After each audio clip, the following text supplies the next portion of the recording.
नमस्कार, मैं हूं दीपाली राणा। आप देख रहे हैं कल का बाजार। आपके स्टॉक रिलेटेड सवाल इस शो में हम करते हैं शामिल। अगर आपके पास कोई भी सवाल है ट्रेडिंग इन्वेस्टमेंट रिलेटेड तो आप अपने क्वेश्चंस हम तक पहुंचा सकते हैं। सबसे पहले नोट कर लीजिए तरीका शो में पार्टिसिपेट करने का। आप व्हाट्सएप के थ्रू, साथ ही सोशल मीडिया प्लेटफॉर्म्स के थ्रू कनेक्ट कर सकते हैं।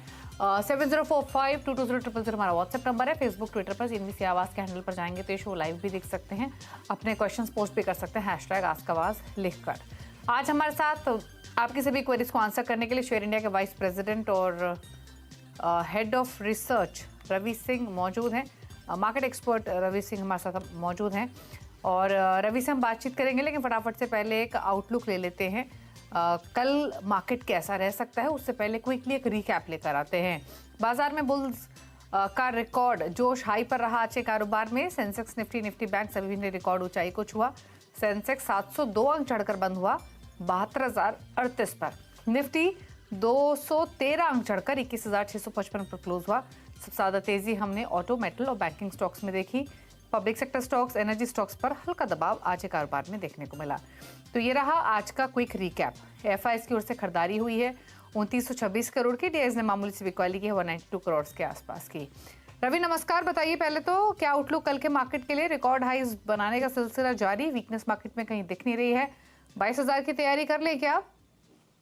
बिल्कुल। अभी तो दीपाली जी फिलहाल नए साल की जितनी तैयारी चल रही है उतनी ही 22,000 की भी तैयारी स्टॉक मार्केट यहाँ पर दिखा रहा है। बैंक निफ्टी भी अपने हाई की तरफ बढ़ रहा है।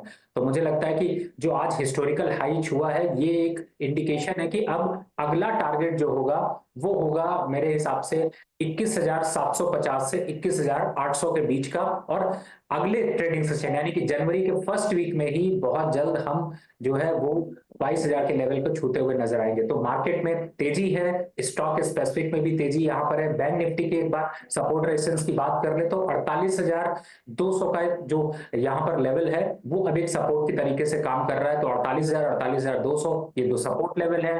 रेजिस्टेंस की बात करें तो 48,500 और 48,650 ये दो रेजिस्टेंस है।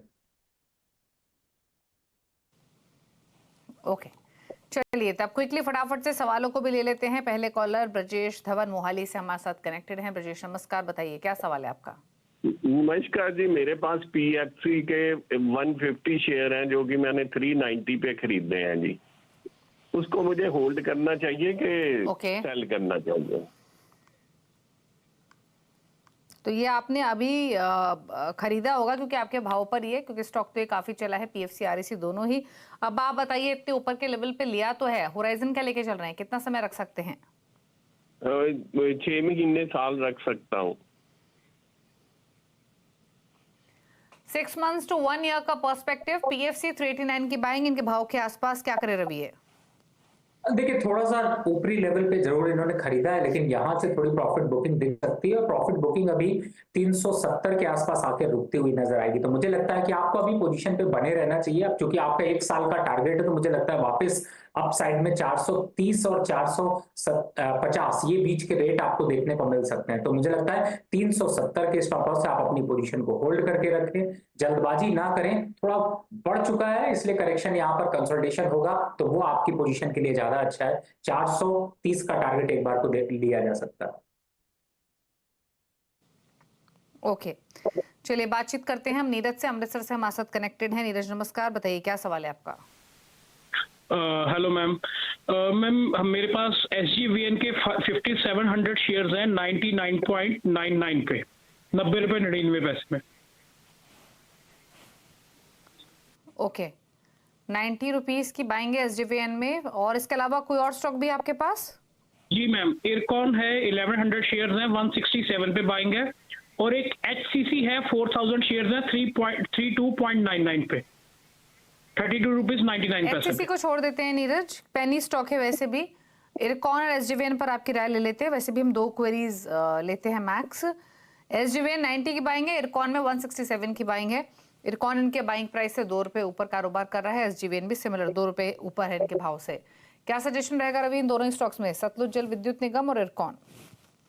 देखिए फिलहाल तो SJVN की पहले बात कर लेते हैं दीपाली जी। अच्छा मोमेंटम यहाँ पर चल रहा है, थोड़ा सा डिप मार के यानी कि लगभग 82 के आसपास का डिप मारने के बाद इस समय 92 पे चल रहा है, तो पोजीशन तो अभी होल्ड करनी है। अपसाइड टारगेट देखते हैं तो मुझे लगता है कि इमीडिएट टारगेट 105 रुपए तक अभी जाता हुआ नजर आएगा, तो यहां पर आप अपनी पोजीशन को कंटिन्यू रखें। 105 के आसपास आता है तो वहां पर मुनाफा वसूली कर सकते हैं, जल्दबाजी नहीं करें। मार्केट का ट्रेंड काफी स्ट्रांग है तो ऐसा कोई पैनिक नहीं है। दूसरा इरकॉन, देखिए ये स्टॉक ऐसा है जिसने की एक अच्छा खासा मोमेंटम दिखाया और इस समय चल रहा है 162 के स्टॉप लॉस से आप इस पोजीशन को भी होल्ड करके रखें। अपसाइड टारगेट जाते हैं तो मुझे लगता है ये ऐसा स्टॉक है कि अगर आप एक साल इसको रखते हैं तो ये 200 के सीरीज में यहाँ पर टेस्ट होता हुआ नजर आएगा। तो फिलहाल दोनों स्टॉक आपके काफी अच्छे हैं। लॉन्ग टर्म यानी 3 से 6 महीने का भी व्यू है तो भी आपको अच्छे टारगेट मिलते हुए नजर आएंगे, और इसमें आपको स्टॉप लॉस जो रखना है 162 के स्टॉप लॉस से इरकॉन को होल्ड रखिए। 200 रुपए का लॉन्ग टर्म टारगेट यहाँ पर अचीव होगा। ओके, सुनील से बातचीत करते हैं, इंदौर से हमारे साथ कनेक्टेड हैं। सुनील नमस्कार, बताइए क्या सवाल है आपका? LIC के 15 शेयर है 700 रुपए के भाव से, तो 900 950 रुपए तक के लिए कब और कितना आपका होल्ड? आपका होराइजन क्या है, कितने समय के लिए रख सकते हैं इस स्टॉक को? जो मेरे को 1 साल तो हो गया है अभी इसको लिए को, तो करीब 6-8 महीने और 1 साल और मान लीजिए। ओके, 704 की बाइंग है, ऑलरेडी 100 रुपए से ज्यादा का फायदा इनको हर स्टॉक पर हो रहा है, क्या करे रवि?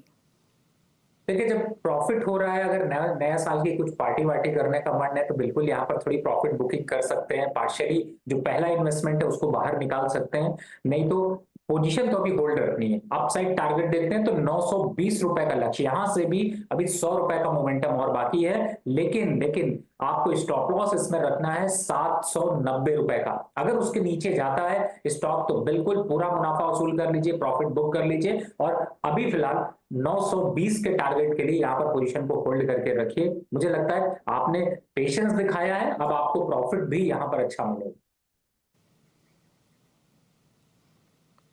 ओके, चलिए बात करते हैं अब कुछ और कॉलर्स से, और अगले कॉलर प्रमोद हैं जयपुर से हमारे साथ। प्रमोद नमस्कार, बताइए क्या सवाल है आपका? नमस्कार सर।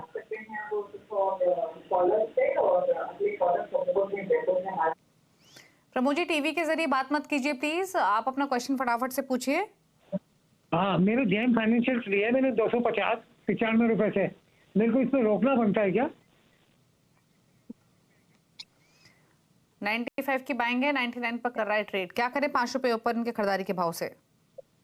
देखिए मुझे लगता है कि वैसे तो इस स्टॉक ने 70 रुपए से मोमेंटम अगस्त से लिया है और अभी कंटिन्यू अप ट्रेंड में चल रहा है, लेकिन फिर भी इसकी मुनाफा वसूली करनी जरूरी है। तो मुझे लगता है कि आप 104 के आसपास आता है तो एक बार प्रॉफिट बुक कर लीजिए। बहुत बड़ा मोमेंटम नहीं, थोड़ा हायर लेवल पे आपने खरीदा है तो मुझे लगता है कि चूंकि आपको प्रॉफिट आ रहा है तो यहाँ पर प्रॉफिट लेके निकल जाना चाहिए। अगले कॉलर हैं अनिल मेहता अंबाला से। अनिल नमस्कार, बताइए क्या सवाल है आपका? 200 शेयर है, उसमें 3 महीने में रुक सकता हूँ, तो उसमें तो गाइड करना, एग्जिट करूँ या होल्ड करूँ? कितने दिन रुक सकते हैं आप रेडिंग टर्म में? 3 मंथ। 3 मंथ्स का व्यू है, 180 की बाइंग है, इनके भाव के आसपास या रेडिंगटन 3 मंथ्स के पर्सपेक्टिव से क्या सजेशन? देखिए आगे 3 महीने में भी अगर देखते हैं तो मुझे लगता है कि 190 के ऊपर, 190 के ऊपर ये स्टॉक यहाँ पर निकल नहीं पाएगा।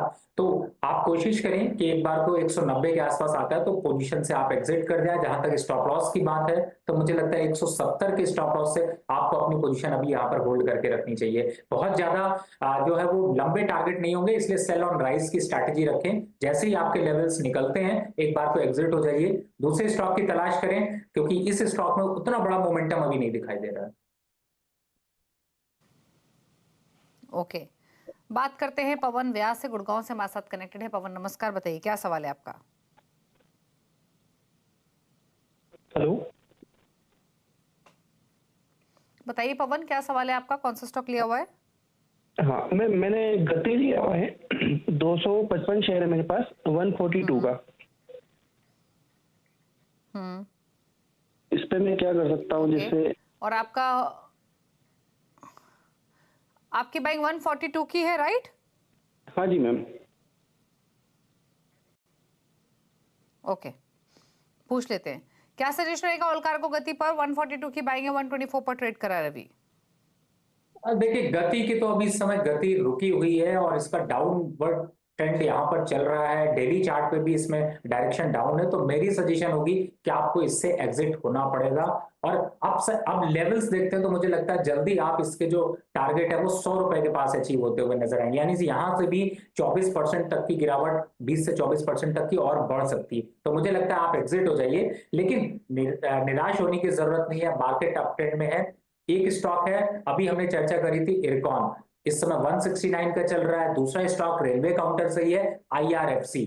इन दोनों में से आप कोई भी स्टॉक आप चूज कर लें और उसमें पोजीशन बना लें, मुझे उम्मीद है कि आपका लॉस भी रिकवर हो जाएगा और आपको अच्छा मुनाफा भी हो जाएगा। तो फिलहाल कल के मार्केट जब ओपन होता है तो ये पोजीशन चेंज कर लें, जिससे कि आपको बेहतर मुनाफा हो सके और इस स्टॉक से निकल जाइए, क्योंकि इसका ट्रेंड अभी डाउन है और वीकनेस आ सकती है, 20% तक की गिरावट है, तो एग्जिट होना चाहिए। ओके, भास्कर गांधी वडोदरा से कनेक्टेड है। भास्कर नमस्कार, बताइए क्या सवाल है आपका? मेरे पास कर्नाटका बैंक के 100 शेयर है, 246 का परचेज है, और HBL इलेक्ट्रिक के 100 शेयर है, 241 का बाइंग है। 1 ईयर होराइजन टारगेट क्या हो सकता है? 1 ईयर टाइम होराइजन है। Karnataka bank 246, HBL electric 241। 1 year के पर्सपेक्टिव से क्या सजेशन? देखिए वैसे तो दोनों चार्ट अगर देखते हैं तो आपको स्ट्रांग अप ट्रेंड ही दिखाई दे रहा है, लेकिन थोड़ी सी कंसोलिडेशन यहाँ पर देखने को मिल रही है। फिलहाल पहले कर्नाटका बैंक की बात करें, पोजीशन पे कोई जल्दबाजी ना करें, अपनी पोजीशन को होल्ड करके रखें। स्टॉप लॉस यहाँ पर 220 रुपए का लगा लीजिए। अब आते हैं कि टारगेट कितना निकलेगा। देखिए यहाँ पर एक हर्डल 246 ही है, जो कि डबल टॉप की इंफॉर्मेशन बना रहा है, लेकिन फिर भी अब जो मोमेंटम आएगा उसमें लेवल टूटते हुए नजर आएंगे और टारगेट आएगा 280 रुपए का।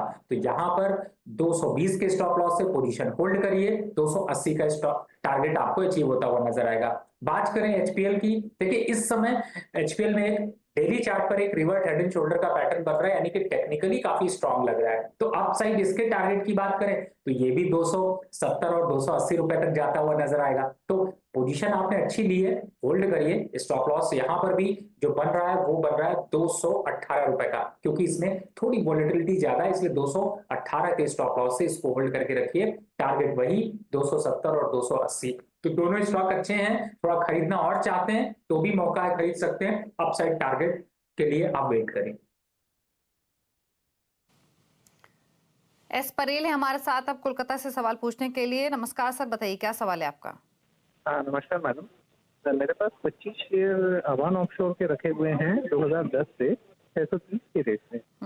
तो इस पे क्या बाई एनी चांस की प्राइस कभी आएगा या क्या आउटलुक है इस पे मैडम? ये आपने कब खरीदा था ये स्टॉक?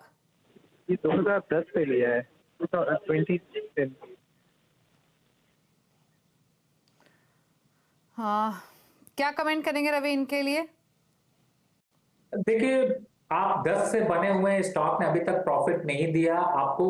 ऐसा नहीं होता स्टॉक मार्केट में आपको सिर्फ एक सुख मिल रहा है कि आप स्टॉक मार्केट पर निवेशित है, लेकिन ऐसी जगह निवेशित है कि वो आपको टॉर्चर दे रहा है। मुझे लगता है अगर आप परेशानी से बचना चाहते हैं, 53 रुपए का स्टॉक चल रहा है, एग्जिट कर जाइए। एक स्टॉक है साउथ इंडियन बैंक, अगर एक की जगह पे इस जगह पे खरीदेंगे तो आपको 2 स्टॉक मिलेंगे, वो चल रहा है 26 रुपए का। तो मेरी मानिए आप उसको खरीद लीजिए, उसमें अच्छा मोमेंटम है, मल्टी बैगर साबित हो सकता है और यहां से जो है वो multi bagger returns south Indian bank दे सकता है। तो मुझे लगता है इस स्टॉक से निकलिए, जितना जल्दी निकलेंगे उतना ज्यादा आप अग्रेसिव हो पाएंगे और नई स्ट्रेटजीज बना पाएंगे। फिलहाल इस स्टॉक में रुकने की कोई भी राय नहीं, क्योंकि आप स्टॉक मार्केट में बने रहेंगे, लेकिन ये स्टॉक 53, 60 और 40 के बीच में घूमता रहेगा। तो बहुत रेंज बाउंड एक्टिविटी है, एग्जिट हो जाइए। साउथ इंडियन बैंक को ले लीजिए, टारगेट अभी 40 रुपए का है 1 साल का, उन लेवल पर आता है तो CNBC को फिर से याद करिएगा और मुझे लगता है कि धीरे धीरे करके आपके लॉस की रिकवरी हो सकती है। ओके, बात करते हैं अब देवाशीष दास से, बहरामपुर ओडिशा से हमारे साथ कनेक्टेड हैं। देवाशीष जी नमस्कार, बताइए क्या सवाल है आपका? नमस्ते मैडम, मेरा सवाल रिगार्डिंग इन्फोसिस है मैडम। मेरे पास 101 शेयर्स हैं 1686 के प्राइस से। मैं ये जानना चाहता था कि मैडम बताइए प्लीज। Horizon 1 year.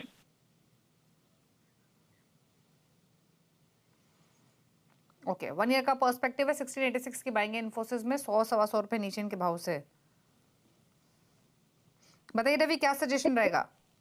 देखिए, बिल्कुल आपने दीपाली जी सही कहा कि एक अभी फिलहाल तो इसको देखा जाए तो काफी कंसोलिडेशन चल रही है और मुझे लगता है जब तक ये 1620 के ऊपर नहीं निकलता स्टॉक तब तक नई टेरिटरी नहीं पकड़ेगा। अभी देखते हैं तो ये भी अब अच्छी बात है कि अब इसका 1480 1480 का एक स्ट्रॉन्ग सपोर्ट लॉन्ग टर्म पर बना है। तो मुझे लगता है कि आपको अभी फिलहाल तो पोजीशन होल्ड करके रखनी चाहिए और थोड़ा सा 1600 के ऊपर निकलता है तो थोड़ी और खरीदारी करना हो तो आप एवरेज कर सकते हैं। Stop loss 1480। अब टारगेट की बात करते हैं। पहला इमीडिएट टारगेट आपको 1700 के आसपास का दिखाई देगा और दूसरा अगर लंबा टारगेट देखते हैं तो 1800 तक का। लेकिन इसमें अभी कम से कम आपको 1 साल से 1.5 साल का समय लगेगा। तो अगर आप इस स्टॉक में बने रहते हैं तो आपको लेवल्स भी ऊपर मिलेंगे, लेकिन इस स्ट्रेटजी को फॉलो करेंगे तो आप प्रॉफिट भी बड़ा कर सकते हैं। तो मुझे लगता है थोड़ा पेशेंस और दीजिए और आपको ये टारगेट अचीव होते हुए नजर आएंगे टाइम टू टाइम।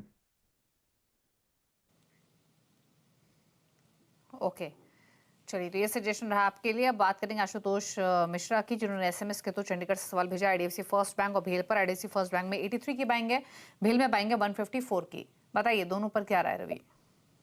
देखिए, दोनों स्टॉक बहुत अच्छे हैं, रिसेंट डेज में बहुत अच्छा मोमेंटम दिखाया। दोनों पोजीशन यहां पर होल्ड रखनी चाहिए। जहां तक आईडीएफसी फर्स्ट की बात करें, मुझे लगता है कि 95 के लेवल आप इमीडिएट बेसिस पे अभी देख सकते हैं और लॉन्ग टर्म पे रखते हैं तो 120। तो आप यहां पर 85 के स्टॉप लॉस से अभी पोजीशन को कंटिन्यू रखें, एग्जिट करने की जरूरत नहीं है। दूसरा है भेल, इसको देखते हैं तो 170 के स्टॉप लॉस है, इसको भी पोजीशन होल्ड करके रखिए। ये अब 220 की सीरीज में जाता हुआ नजर आएगा। तो दोनों स्टॉक बहुत अच्छे हैं, लॉन्ग टर्म हो या शॉर्ट टर्म हो तो भी अभी आप इन स्टॉक्स को होल्ड कर सकते हैं with this stop loss. Okay, बात करेंगे अब पी गुप्ता से, दिल्ली से हमारे साथ कनेक्टेड हैं। गुप्ता जी नमस्कार, बताइए सवाल। हाँ जी, मेरे पास एसबीआई के 400 शेयर्स हैं और 620 बाइंग प्राइस है, तो मीडियम से लॉन्ग टर्म व्यूज का बताइए। ओके, बताइए एसबीआई पर राय। होराइजन इनका लंबा है, 620 की बाइंग है, 765 पर बंद हुआ। देखिए सर, अगर आपको एसबीआई कार्ड आपने खरीदा है, आपको अभी यहाँ पर नुकसान हो रहा है, लेकिन मैं यहीं पर आपको कहूंगा कि आप अपनी पोजीशन को स्विच कर जाइए एसबीआई पे, क्योंकि एसबीआई ज्यादा अच्छा काउंटर है एसबीआई कार्ड के कंपैरिजन में और एसबीआई कार्ड में उतना मोमेंटम नहीं है, क्योंकि इन लेवल से इसमें करेक्शन आ सकता है। और ये स्टॉप लॉस के हिसाब से देखें तो रिस्क रिवॉर्ड में ये 680 रुपए तक जाता हुआ नजर आएगा, यानी यहां से भी 100 रुपए तक की गिरावट आ सकती है। तो एसबीआई पे अपनी पोजीशन स्विच कर लीजिए। एसबीआई के टारगेट की बात करें तो 750 का ये टारगेट अब अचीव करता हुआ नजर आएगा। तो रिवर्स कर लीजिए पोजीशन, आपको बेनिफिट भी मिल जाएगा और आपके लॉस की रिकवरी भी होगी, प्रॉफिट भी बढ़िया आएगा। तो ये स्ट्रेटजी कर लीजिए। ओके, चलिए तो ये रहा सजेशन आपके लिए, आपकी होल्डिंग पर। रुक रहे इसी के साथ एक ब्रेक के लिए। ब्रेक के बाद सोशल मीडिया से क्विक क्वेरीज को करेंगे पिक। जल्द वापस आते हैं। आप देख रहे हैं कल का बाजार। रवि सिंह हमारे साथ बने हुए आपकी क्वेरीज को आंसर करने के लिए। फटाफट से सोशल मीडिया से कुछ क्वेश्चंस को कर लेते हैं पिक और सवाल लेते हैं भरत का। इन्होंने सवाल भेजा है अशोक लीलैंड पर 174 की इनकी बाइंग है, 300 शेयर है, 6 मंथ्स का व्यू है, क्या सजेशन? देखिए, फिलहाल स्टॉक यहाँ पर कंसोलिडेट कर रहा है, लेकिन स्टॉक अभी भी स्ट्रांग हैंड पे है और मुझे लगता है कि आपको अपनी पोजीशन 170 के स्टॉप लॉस से होल्ड करके रखनी चाहिए। टारगेट इमीडिएट देखते हैं तो 195 और थोड़ा सा लॉन्ग टर्म व्यू रखते हैं तो 230 तक के टारगेट आपको अचीव होते हुए नजर आ सकते हैं। तो मेरे हिसाब से आप अपनी पोजीशन को होल्ड करके रखें, स्टॉप लॉस 650 फॉलो करें। ओके, बात करते हैं अब अंकित नेगी की। इन्होंने सवाल भेजा है ट्विटर पर। जीएसडब्ल्यू एनर्जी में इनकी होल्डिंग है, 416 की बाइंग है, 100 शेयर। जेन टेक्नोलॉजीज 800 रुपए की बाइंग है, 51 शेयर हैं, लॉन्ग टर्म इन्वेस्टर हैं। देखिए, दोनों शेयरों को अगर यहाँ पर देखते हैं तो थोड़ी सी प्रॉफिट बुकिंग यहाँ पर देखने को मिल सकती है। पहले यहाँ पर अगर स्टॉक को देखें जेएसडब्ल्यू एनर्जी को, तो एक बार 390 तक ये स्टॉक जाता हुआ नजर आ सकता है। तो मुझे लगता है कि आप लॉन्ग टर्म इन्वेस्टर हैं तो एक स्टॉप लॉस यहाँ पर 380 का डाल लें और पोजीशन को अभी होल्ड करके रखें। 470 के आसपास आता है तो वहां पर रिव्यू जरूर करें, क्योंकि उन लेवल से फिर से प्रॉफिट बुकिंग देखने को मिल सकती है। दूसरा, आपने जेन टेक्नोलॉजीज बोला, देखिए यहाँ पर जेन टेक्नोलॉजीज ने काफी अच्छा मोमेंटम दिखाया है, आज भी करीब 4.5% से ज्यादा की तेजी रही है, और अभी टारगेट की बात करें तो 880 के टारगेट यहाँ पर देखने को मिल सकते हैं। तो मुझे लगता है आप 790 के स्टॉप लॉस से अपनी पोजीशन को होल्ड रखें, और अपसाइड जो टारगेट है उन पे आता है तो एक बार रिव्यू जरूर करें, सीएनबीसी आवाज पे वापस से एक बार क्वेरी जरूर करें। स्वतंत्र श्रीवास्तव एक सवाल भेज रहे हैं, हुनासा कंज्यूमर पर सवाल है, 455 के बाएंगे, लॉन्ग टर्म व्यू है। देखिए फिलहाल तो होनासा को अगर पूरा का पूरा देखते हैं तो चार्ट स्ट्रक्चर पे साइडवेज सा दिखाई दे रहा है, और मैं लॉन्ग टर्म के हिसाब से मुझे लगता है कि आपको इस स्टॉक को बहुत ज्यादा कंटिन्यू नहीं रखना चाहिए। एक बार 480 के आसपास, 480 और 85 के बीच में आता है तो वहां पर पोजीशन से एग्जिट कर लें, क्योंकि मुझे ऐसा लगता है कि उन लेवल्स के बाद इसमें गिरावट वापस देखने को मिलेगी, और 415 और 420 तक के लेवल यहां पर देखने को मिल सकते हैं। तो फिलहाल आप थोड़ा सा अभी जो मोमेंटम है इसको 1-2 दिन वॉच करने के बाद एक बार प्रॉफिट बुक कर लें। ओके, फिलहाल होल्ड करने की सलाह है। लेते हैं कुछ और सवाल। सत्या ने एक सवाल भेजा है ट्विटर पर, पॉलीप्लेक्स पर इनका सवाल है, 1600 रुपए की खरीदारी है, 100 शेयर्स, व्यू लॉन्ग टर्म।